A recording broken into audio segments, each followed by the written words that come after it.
Hey guys, you know when they say the universe spoke to me today? Well, the universe spoke to me today. I have been all about the Hopi energies that are uprising right now. Because it's time and because those Hopi energies, those prophecies, those words of mouth through all these eons, it seems, are coming up. The time, it appears, is here and now. And armed with this knowledge, the universe decided to give me an alert a bit ago for a book that Kindle thought I'd be interested in reading.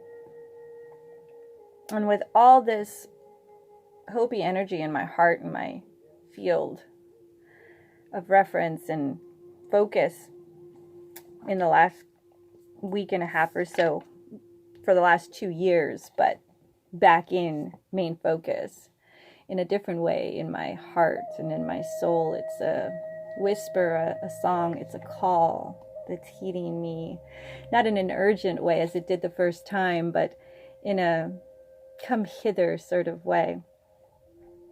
And then I get this alert today.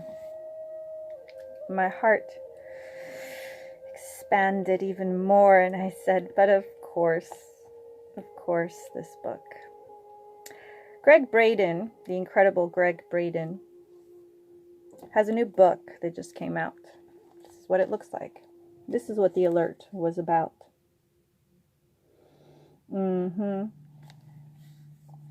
Gregg Braden, The Wisdom Codes, Ancient Words to Rewire Our Brain and Heal Our Hearts. That's the title of the book. And if you don't quite recall who Gregg Braden is, I'm sure you will by some of the titles of his books. The Isaiah Effect, The Secret Lost Mode of Prayer, the God Code, The Fractal Time, The Divine Matrix, The Turning Point, Resilient from the Heart, Human by Design, The Science of Self, Empowerment, and so many others. But as I read the introduction, as I'm about to read to you, well, let me just read it. The discovery. The discovery of our word-brain relationship is not the product of well-coordinated research in a state-of-the-art laboratory searching for such a mystical-sounding link. No. Rather, it's the result of an unexpected realization that emerged from an unplanned teaching assignment between 1937 and 1938. It was during this time that American linguist Benjamin Lee Whorf found himself substitute instructing a graduate level class in Native American linguistics. When filling in for a colleague who was on a year-long sabbatical, Whorf recognized a previously overlooked nuance in the language of the North American Hopi. Speakers of this language describe the events of everyday life without using or even referencing the experience of time.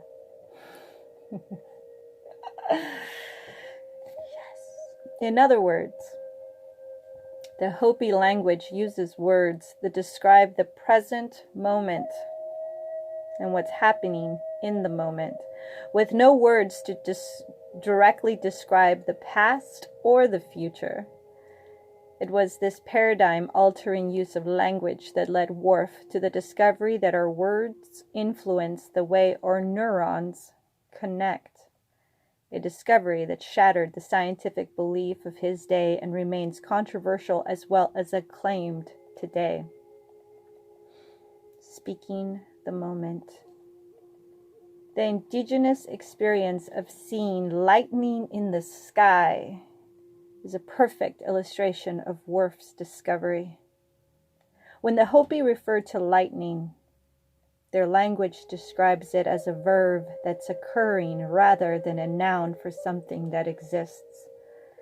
They say the equivalent of, quote, "It is lightning-ing, indicating that the lightning is the state of being rather than observing the lightning as a natural object.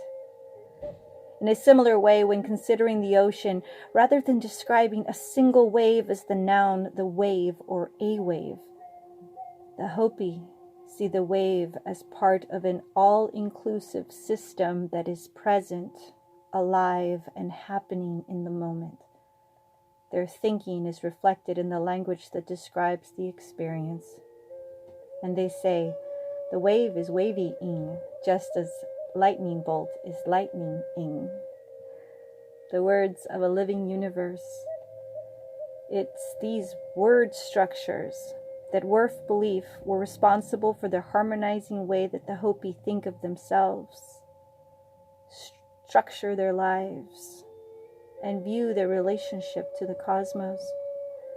When considering the entirety of creation, for example, they see a living universe of connectivity that emerges long ago from a primal state of harmony. Within this system of oneness, the Hopi view cooperation between people and within nature as everyday expressions of universal harmony that extends throughout the cosmos. This life-affirming way of thinking stands in sharp contrast to the conventional scientific perspective that describes the universe as quote-unquote dead system that emerged from a series of random and unbelievably fortunate cosmic events long ago. From this worldview of lucky biology, mainstream science attributes our origin and continued existence to the success of competition and what 19th century naturalist Charles Darwin called survival of the strongest, a premise that the best science of the 21st century now tells us is simply not true. New discoveries in biology, as well as other life sciences, now reveal what the Hopi have always known and said and continue to say, as well as new discoveries in biology, as well as other life sciences, now reveal that cooperation, not competition, is the fundamental rule of nature. Words can change your brain. The implication of the word life relationship are profound. It appears that the language we use, the words we choose to describe ourselves and share our thoughts, feelings, emotions, and beliefs, actually form the framework for the unity or separation that we experience when we think and solve the problems of everyday life. Do so without the language including time. Can you imagine how your life would transform? These proven word-brain relationships now have opened the door to an even deeper question. Is it possible that by choosing specific words to address the challenges in our lives, we could rewire our brains to discover new ways of solving our problems? In other words, can the conscious choice of words and word pattern help us actually to think and feel differently in times of crisis, trauma, loss, and need? The short answer is yes. The long answer is what the rest of this book is all about. So, just wanted to share that with you and tell you about the book so you can go get it for yourself and read it if it resonates. Or for you to delve a little more into the Hopi culture. A lot of it is going to be coming up clearly. Let's see who picks up on it. Will you? I hope so. Namaste, my friends. Hasta luego, familia. Till next time.